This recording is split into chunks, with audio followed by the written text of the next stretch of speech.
importante. Y para cerrar con broche de oro, quizás no tan de oro para muchos, lo que tiene que ver con esta suba de los precios de los combustibles también. ¿Cómo impacta esto último en la economía, en el bolsillo de la gente también? Es lo que queremos abordar en esta tarde-noche. Así que les invitamos a que nos acompañen en esta charla que vamos a tener con economistas, con expertos, con gente que analiza todo lo que es este ámbito también a raíz de estos movimientos de ciertos aspectos, como lo es algo trascendental el aumento de los precios de los combustibles. Ya queremos saludar por eso a nuestros invitados que nos acompañan en esta tarde-noche aquí en Piso. Saludamos primeramente al economista Wildo González. ¿Cómo le va, Wildo? Gracias por venir. Gracias por la invitación y un saludo a la teleaudiencia. También nos acompaña Rodrigo Ibarrola, él es economista de CADEP, específicamente del Centro de Análisis y Difusión también de la Economía Paraguaya. ¿Cómo le va, Rodrigo? Gracias por venir. Buenas tardes, Fernanda, y un saludo a la audiencia. Bueno, empezando un poquito, y siempre nos preguntamos, por más de que sabemos que la respuesta más o menos va a ser similar, ¿cuáles son los factores que incidieron en esta nueva suba de los precios?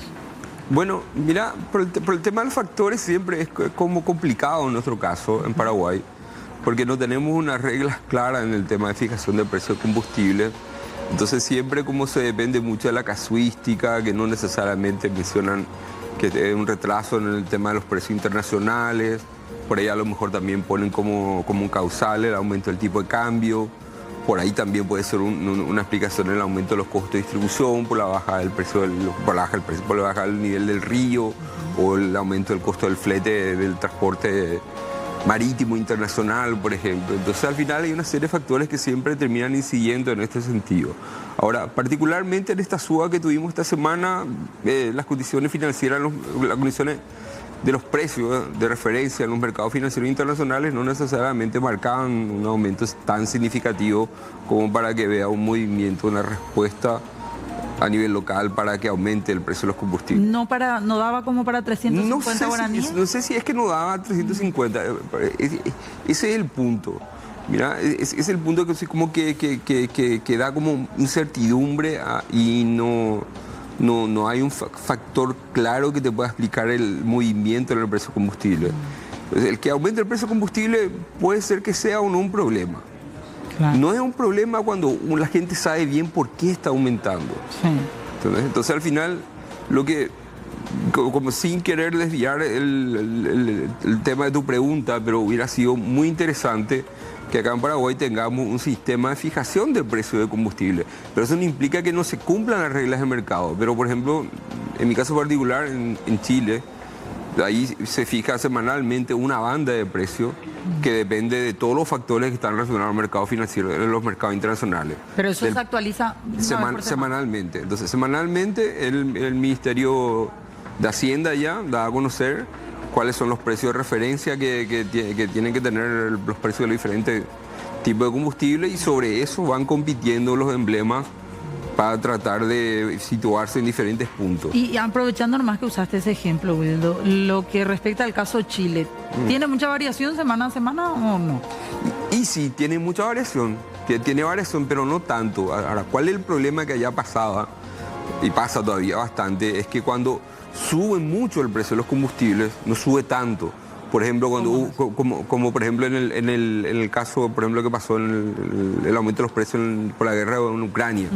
Entonces, el mecanismo termina estabilizando porque el precio se fija por un promedio que hace que cuando aumente el precio, al final el precio termina siendo como de alguna forma subsidiado. Sí. ¿Verdad? Pero cuando baja, no baja todo porque al final se termina como recuperando ese subsidio. Es un mecanismo de compensación en el fondo.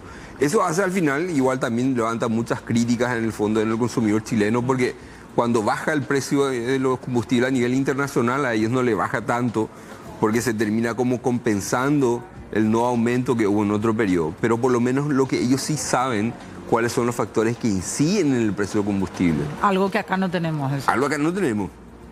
Se trabaja con incertidumbre, te dicen las personas que traen los grandes importadores que ellos tienen que prevenir o mirar a futuro ya cuánto puede llegar a subir próximamente para poder fijar los precios de hoy. Eso es lo que suelen decir también. Sí, pero el tema es que en realidad ellos los que tienen Mira, un sistema, algo muy interesante de poder fijar los precios en términos de referencias internacionales es que uno también tiene estudio, tiene referencia de en cuánto tiempo los emblemas o las empresas distribuidoras terminan agotando su stock. Sí. Entonces ellos saben que al precio que está hoy, que están importando hoy el combustible que va a llegar en 3 semanas, un mes, después ellos van a tardar 2 meses en utilizar todo eso. Entonces eso está todo dentro del mecanismo de fijación de precios. Ahora, lo que ellos digan, que ellos tienen que estar mirando para adelante, es algo que particularmente a mí me cuesta particularmente creer en el fondo. Y algo que es súper complicado, bastante complicado, es poder predecir el precio de los combustibles. Claro. Y eso, el precio del combustible es muy volátil. Y especialmente en la parte de la gasolina, o sea, de la nafta, porque tiene mucha estacionalidad. ¿Por qué tiene estacionalidad? Porque gran parte también del mercado mundial de la gasolina se nutre por el Golfo de México. Y en el Golfo de México vos tenés la temporada de huracanes. Entonces el precio tiene una estacionalidad. Vos tenés que entender la estacionalidad del precio de la nafta cuando estás usando. Probablemente la gente del emblema, del sector privado acá, y también de Petropar, probablemente saben eso. Pero eso es algo que la gente no sabe. Entonces, eso es algo que, por ejemplo, la gente debería saber. Eso es algo, por ejemplo, que el promedio de los economistas nosotros acá deberíamos saber, que la gasolina tiene estacionalidad en los mercados financieros internacionales, o sea, cuando se transa, por qué, por la cantidad de huracanes que hay, un montón de cosas. Ahora, y Rodrigo, en el caso de ustedes como CADEP también, o tu postura en particular como especialista. Más mi postura en particular, para agregar nomás lo que dijo Wildo. Chile tiene un mecanismo de compensación que a través del impuesto fluctúa de acuerdo al precio internacional de combustible. Entonces, como él dijo, cuando baja demasiado el precio internacional, el impuesto compensa, no baja del todo porque va a fondear al fondo, vamos a decirlo directamente. Entonces, y también mitiga también las subas. Pero tiene que haber, ¿crees vos, esa estructura que a uno le permita decir, bueno, estos son los factores que inciden y que van a incidir para que nosotros aumentemos o bajemos el precio? Es importante y te digo más, en el Parlamento el año pasado o el año antepasado hubo una iniciativa para fijar una estructura de precios estándar que pasó Cámara de Senadores y luego se quedó en stand-by y se rechazó en diputados y no pudo salir. Eso más o menos tenía la intención de establecer un marco de referencia como la tiene, por ejemplo, en Estados Unidos. Vos entrás ahí en la Administración de Energía de Estados Unidos, vos mirás ahí, está desglosado por componentes y vos ves que hoy, por ejemplo, el mayor factor de suba de precio es el margen que tiene la refinería. Claro. Y es estacional, como dijo Wildo, ¿verdad? De repente hay más demanda, las refinerías suben dependiendo también de los costos de los insumos, ¿verdad? Pero yo creo que es importante también. Y otra cuestión, como dijo al doctor,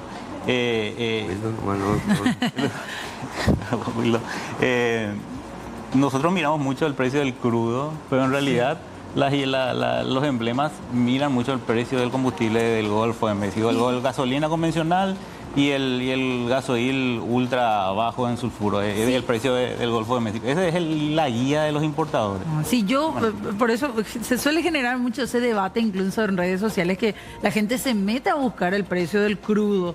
Dice, pero si está tanto, y antes estaba tanto, cuando acá estaba más barato el combustible, estaba más caro el precio del crudo. ¿Qué hay que mirar? ¿Qué hay que tener en cuenta a nivel internacional? Y el costo del combustible, el precio spot que venden en el Golfo de México. Es lo que toman las importadoras, los emblemas para importar su combustible. Okay. Y a nivel, volviendo nada más al tema principal que nos trae a hablar hoy de esto, ¿cómo impacta en la economía? En lo primero en lo que se siente. Bueno, lo primero que se siente, obviamente, es el tema del uso del vehículo. Obviamente, cuando el precio está más alto, las personas empiezan a usar menos su vehículo. Ahí sí nosotros también, para dar un palo también a la parte de nuestra infraestructura, si hubiéramos tenido un sistema de transporte eficiente, la gente hubiera dejado de usar su auto, hubiera ido en bus o en metro o en lo que vea. Probablemente para tratar de ahorrar costos y hubiera preferido ir un poco apretadito que gastar la plata en eso. Ahora, dado que nosotros no tenemos ese mecanismo para que la gente compense eso, y al final, porque el auto termina siendo algo demasiado importante acá en nuestra economía, especialmente. El famoso es una necesidad, ¿no? Es una necesidad, por eso no tenemos parque automotor lleno de los famosos chileres, ¿verdad? Entonces, ya que Chile ahora es de nuevo. Pero porque al final no tenés un sistema de transporte que te compense, dice que sea de manera segura que te transporte. Claro. Y eso también hace también que el incremento en los conductores de plataforma y demás cosas sea bastante alto también, porque la gente termina demandando ese servicio de compensación de un servicio, de un bien que debería ser público, pero que no está siendo proveído por el Estado en el fondo. Pero es muy importante también, hace rato con el compañero de Alto Paraná, él nos decía, acá nos dicen los conductores de plataformas que a veces ya no le conviene, porque la tarifa que te cobra la aplicación sigue siendo la misma. Pero vos, conductor de Bolt, Uber, la plataforma que sea, estás gastando más ahora en combustible, más haciéndole otro tipo pagando desde peaje hasta habilitación de tu vehículo. ¿Se genera un incremento? Sí, se genera, bueno, pero el impacto que va a tener en la familia es una disminución de sus ingresos reales, sus ingresos laborales o como quieras llamarle. Entonces al final, ¿qué es lo que ellos van a terminar haciendo? Van a terminar gastando menos en otro tipo de bienes. Porque al final no pasa lo que pasa en otras economías, que ellos terminan como sustituyendo el medio de transporte y terminan manteniendo el consumo en otro tipo de bienes. Ahora lo más probable es que esto va a terminar ocasionando, aparte del incremento que va a tener en otros precios que forman parte de la cadena de distribución, sí. Ya que el tema del peaje y el precio de la chipa. Bueno, ahora el precio de la chipa va a subir porque va a subir el precio del flete de la chipa, va a aumentar el precio del combustible, ¿verdad? Entonces al final eso es algo que es inevitable. Ahora, para nosotros lo que va a hacer que la gente termine gastando menos, probablemente va a bajar, no creo que baje su nivel de consumo, pero va a bajar probablemente la calidad de los bienes que compra. Pongámosle, en vez de comprar la marca X, que es una marca premium en leche, va a tratar de comprar la leche más barata. Claro. ¿Entendés? Más o menos, ¿verdad? Entonces al final, en vez de comprar costilla, va a terminar comprando falda para el asado, en el fondo. Va a terminar sustituyendo, va a generar un cambio en las preferencias de consumo de la familia, claro, que no sé si se va a notar en los números agregados que tenemos, que tenemos de consumo, pero sí se va a notar en la sensación de la gente, en esa percepción que tiene el consumidor de que si la situación está bien o mal. Claro. Lo más probable es que termine como generando una serie como de insatisfacción, ¿entendés? Por al final el aumento de los precios, tanto el combustible, el peaje y las patentes o todas las demás cosas, son cosas que naturalmente tienen que aumentar y naturalmente, comúnmente en otros países también aumentan, especialmente indexado a la inflación pasada. Entonces, el problema que nosotros tenemos es que no tenemos una comunicación efectiva de las cosas. O sea, tanto el tema de los peajes, tanto el tema del precio de la habilitación, el patente y más cosas, y tampoco sabemos bien por qué aumentó el precio del combustible. Entonces, al final, eso es lo que te termina generando ese como serie de desconfianza en el consumidor de por qué está aumentando el precio. Claro. Ahora, aparte de eso, también hablar del precio de los productos, la canasta básica, que sí o sí se van a ver afectados también. ¿O no es más tanto así directamente relacionado, Rodrigo? Y depende siempre de la magnitud del aumento, ¿verdad? Esperemos que esto no sea algo sostenido y que sea permanente, por decirlo así, ¿verdad? Pero inicialmente pareciera que el aumento no es demasiado. Sí. Pero en realidad el combustible también es insumo de otra provisión de bienes y servicios, como dijo Wilda. Entonces termina afectando también. ¿Cuánto es? Es difícil saber sin evaluar, así con los números, con las estadísticas, sin estimar, ¿verdad? Pero siempre hay un aumento que es en cadena, por la cadena productiva. Nosotros, por ejemplo, exportamos commodities y el diésel es uno de los insumos de la producción de soja, girasol, maíz.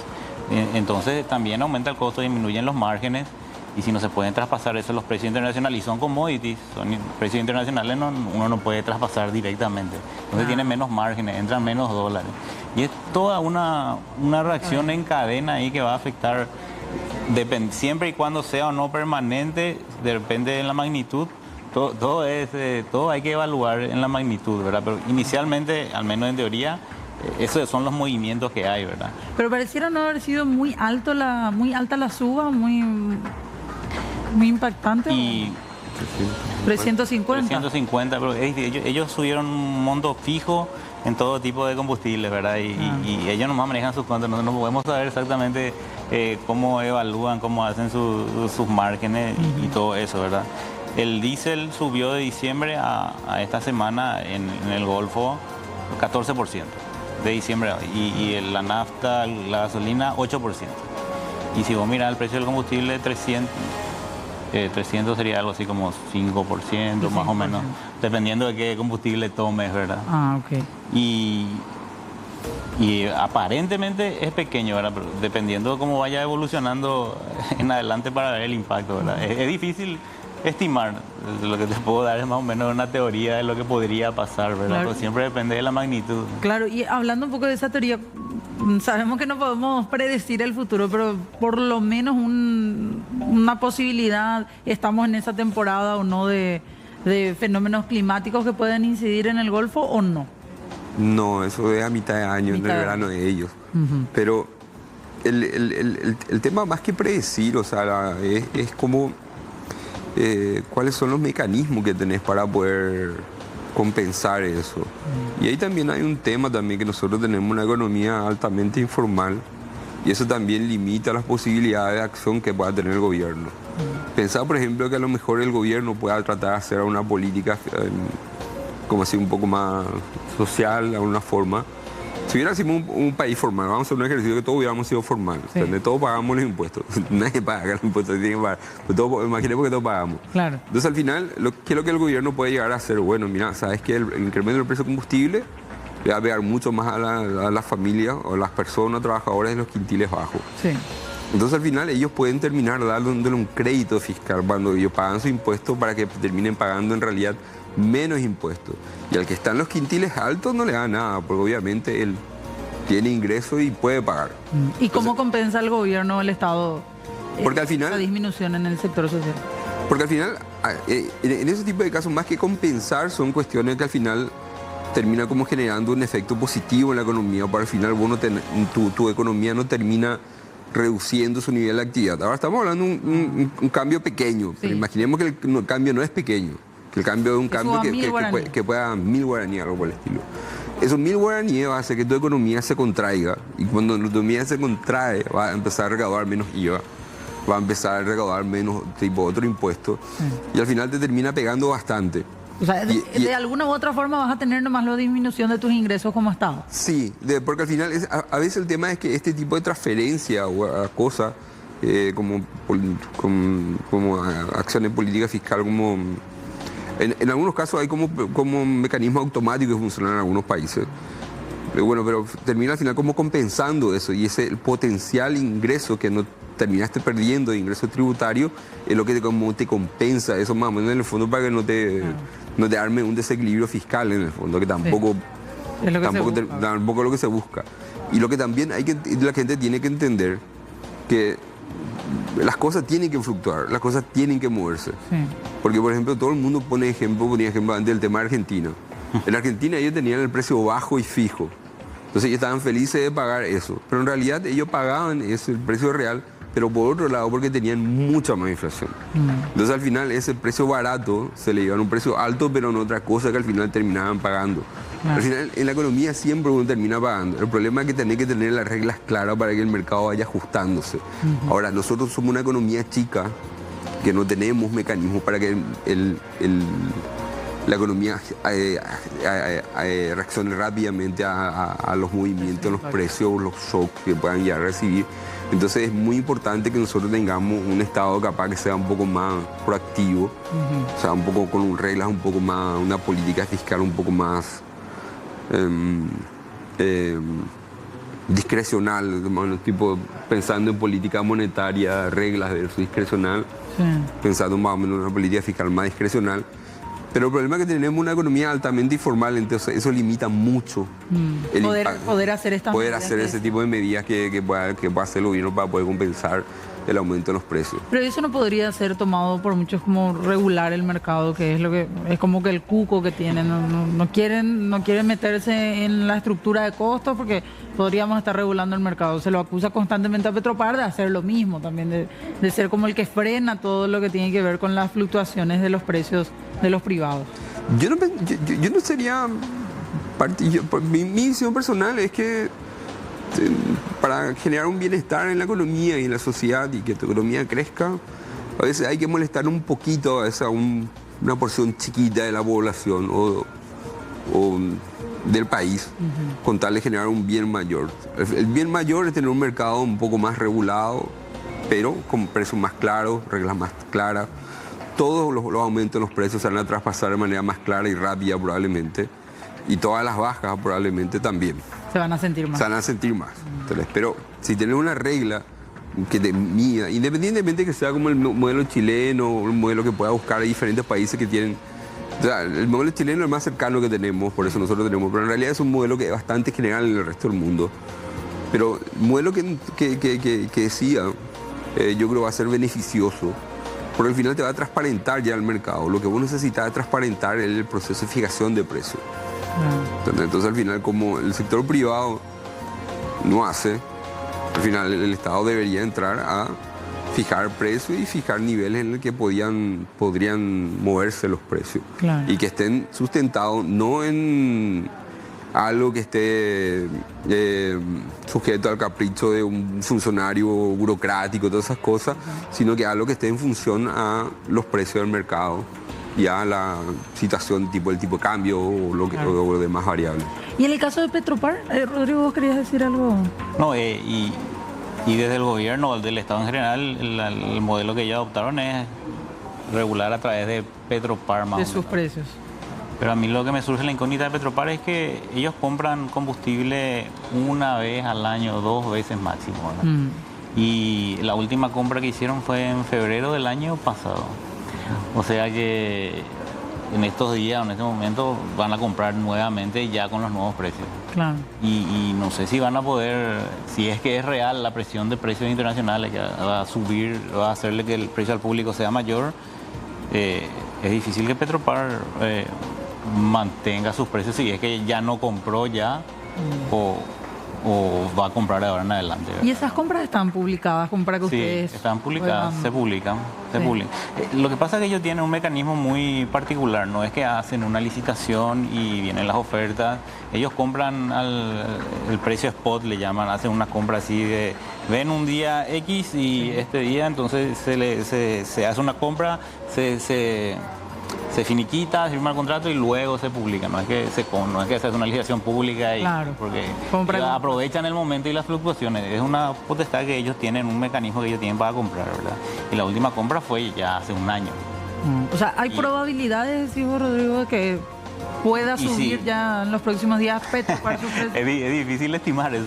Yo lo que te digo es que compran una vez al año y ya va a cumplir hace un año ya que ya se estoquearon de claro, diésel, por ejemplo, y de nafta y de alcohol. Y ahora no sé cómo va a estar su stock, ¿verdad? Pero tienen que volver a estoquearse en estos días, en los meses siguientes. Claro. Y todavía no lo hicieron. Bueno, vamos a estar atentos. Queremos hacer una breve pausa, ¿sí? Y a la vuelta seguimos hablando de cómo impacta en nuestra economía la suba de los precios de combustible. 35 minutos pasaron de las 19 horas. Seguimos hablando aquí de los precios de los combustibles también. Y estábamos hablando un poco durante la pausa, conversando acerca de distintos aspectos. ¿Es buena la calidad de los combustibles o es de calidad el combustible que se importa al Paraguay en general? Bueno, el octanaje del combustible, yo no soy especialista en esto, pero sí, más o menos toco lo que me tocó investigar, ¿verdad? El octanaje del combustible se puede lograr de diferentes maneras, ¿verdad? Y una de ellas es con las mezclas de combustible de cierto octanaje mezclado. Se mezcla con alcohol, nafta virgen con alcohol, con aditivos. Y aparentemente, si pasan los registros de la INTN, tiene el octanaje que dice que tener, ¿verdad? Ahora, cómo se logra es otra cuestión, ¿verdad? Si uno entra a navegar en los datos abiertos de aduanas y hace un recuento de todo el combustible que se importa para la venta acá, vas a encontrar que la gran mayoría, no quiero decir la totalidad, pero casi la gran mayoría de combustible es combustible de 91 octanos. Nafta virgen, lo que quiere decir que el producto que se está ofreciendo en el mercado ciertamente tiene el octanaje que dice tener, claro, pero se hace con una mezcla de alcohol, con una mezcla de aditivos y así se sube el octanaje del combustible, ¿verdad? Pero se hace acá. Claro, se hace acá. De hecho, si vos te vas a cargar en algún emblema y vas a ver que dice 97 octanos y más abajo, si miras bien, dice ron tanto, ¿verdad? Y ese es el octanaje más o menos real del combustible, ¿verdad? Sí. El correcto. Y todo lo que tiene por encima son los aditivos que le pueden llegar a colocar. No. El aditivo es el que sube el octanaje del combustible, Sí. ¿verdad? Lo que te digo es que se importa en su mayoría nafta 91 y nafta virgen, y acá con la mezcla de alcohol que está establecido por ley y con la mezcla de aditivos vos subís el octanaje, ¿verdad? Pero garantizan la calidad. Esto En teoría también. la INTN garantiza que tenga el octanaje que dice tener, ¿verdad? Claro. Eso nomás lo que quiero acotar, ¿verdad? Claro. Ahora, viendo así como estamos, y les pregunto directo luego, ¿hay posibilidad de que vuelva a subir en un futuro cercano por cómo se está viendo a nivel internacional el precio? Bueno, mira, ahí esa es una pregunta compleja y depende mucho también de la evolución del sí, ahí depende mucho de la evolución del precio del petróleo, por al final eso termina impactando en un mediano plazo Sí. cómo se va refinando el combustible. El tema es que el escenario internacional ahora está muy incierto, especialmente con el tema de la llegada de Trump, Sí. con las posibilidades en la imposición de tarifas, la posibilidad de guerra de tarifas no está cerrada, que vea una guerra de tarifas entre Estados Unidos y China va a afectar bastante el precio del combustible.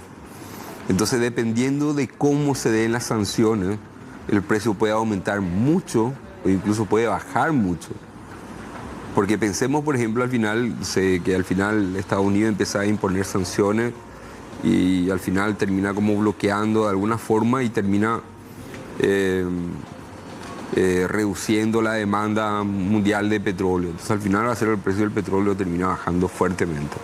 Ahora, si lo que termina haciendo, imponiendo sanciones, pongámosle, por ejemplo, yo creo que Venezuela, a pesar de que se está con sanciones económicas, todas esas cosas, ellos igual exportan petróleo. Entonces pensemos que le impone una sanción mucho más fuerte a Venezuela y que no pueda exportar petróleo. La oferta mundial de petróleo va a bajar y ahí el precio va a subir. ¿Cuánto depende de lo que es el petróleo de Venezuela?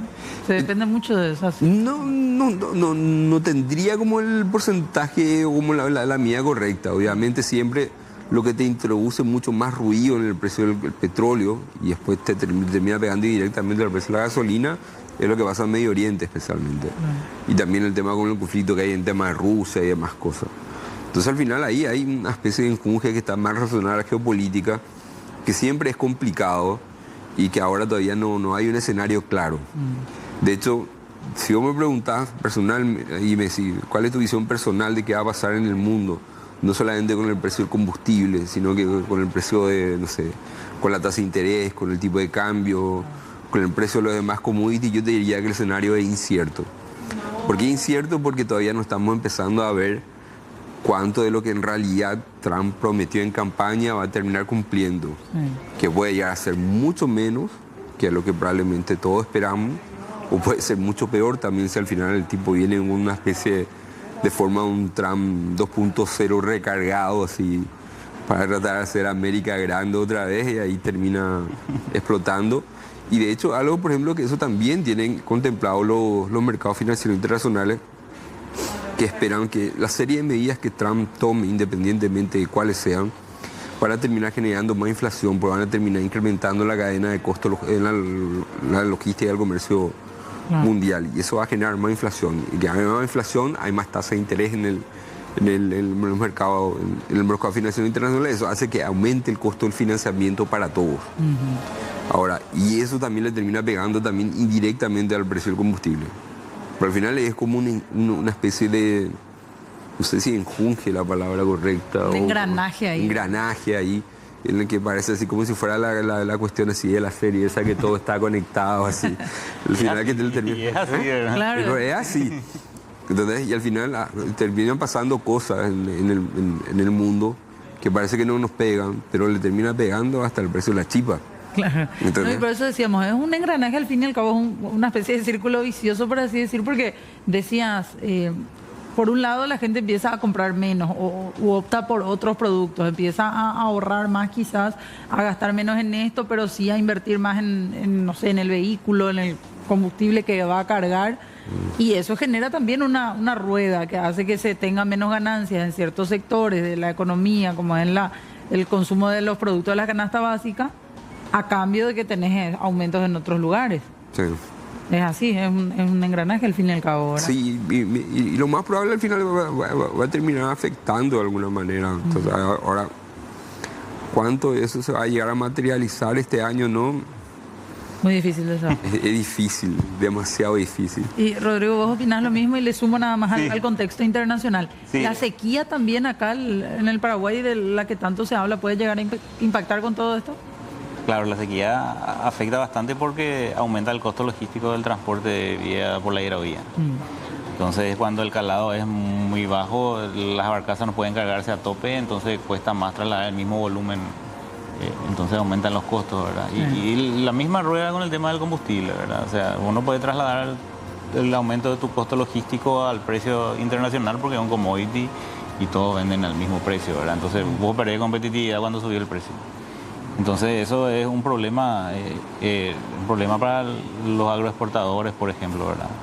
Y agregando nomás al comercio internacional, como lo que dijo Wildo, por el tema de las amenazas de Trump. Los estadounidenses son muy sensibles a la inflación.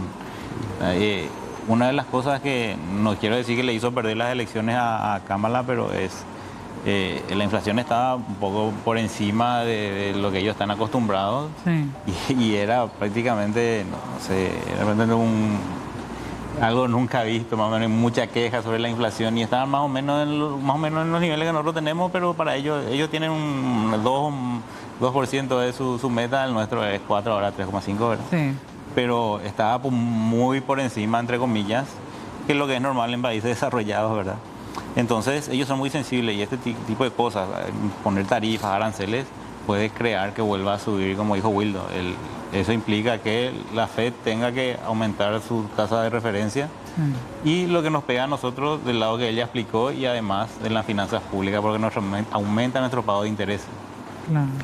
Y gastamos más en intereses que en inversión física, por ejemplo, ¿verdad? En la administración central. Eso ya es desde el año pasado, desde el 2023 y el año pasado también otra vez. Estamos gastando más o menos 1,8% en servicios de la deuda que son más o menos como cerca de 1.000 millones de dólares. Yo quiero hacer una pequeña acotación por el tema del aumento de la tasa de interés. Nosotros no tenemos emisiones de bonos soberanos con renta variable, nuestra tasa es fija. Lo que puede llegar a pasar es que va a aumentar el costo de financiamiento de nuestra emisión futura. Sí, lo que pasa es que la mayor parte de nuestra deuda es con los multilaterales. Y ahí tenemos una porción importante de tasa variable. Por la SORF más. Sí. Algo. Sí. Bueno. O sea, ahí sí. Vamos a... Sí. Claro. Para cerrar nomás, porque a mí me quedó una duda. Respecto a países de la región, ¿cómo están nuestros precios de combustibles? ¿Es más alto? La variación que se tiene en el Paraguay respecto a los precios suele ser más alto. Sacando el caso de Chile nada más. Brasil, Argentina, ¿cómo están la variación de precios de ellos? ¿O nosotros tenemos el combustible más barato? Yo no tengo el actualizado, pero la última vez que miré nosotros estábamos más o menos en el medio. No estábamos ni más alto ni más bajo. Okay. Al menos en tema de derivados de petróleo, ¿verdad? Ah, ok. De energía eléctrica, otra cuestión. Sí, claro. No, pero mira, no sabría decirte, no estoy al corriente de cuánto sale el precio que está en Brasil o que pueda estar en Uruguay o Perú, por poner una serie de referencias. Sí. Pero sí, en general, lo que pasa es que nosotros terminamos ajustando nuestros precios de forma más tardía. Y el que haga una forma más tardía, a veces nosotros nos ponemos con el combustible más barato o con el combustible más alto. Y lo ideal es no siempre estar en lo extremo, lo ideal siempre es estar en el medio. O sea, no ser tan extremista, es como no ser bipolar. Claro. Más o menos, en el fondo, no estar muy alegre ni muy triste, sí. Estar normalito nomás, en el fondo. Bueno, Wildo, muchísimas gracias por venir. Rodrigo, también les agradecemos a ambos sus presencias y sus explicaciones también, por sobre todo, para con la gente. Gracias a vos por la invitación.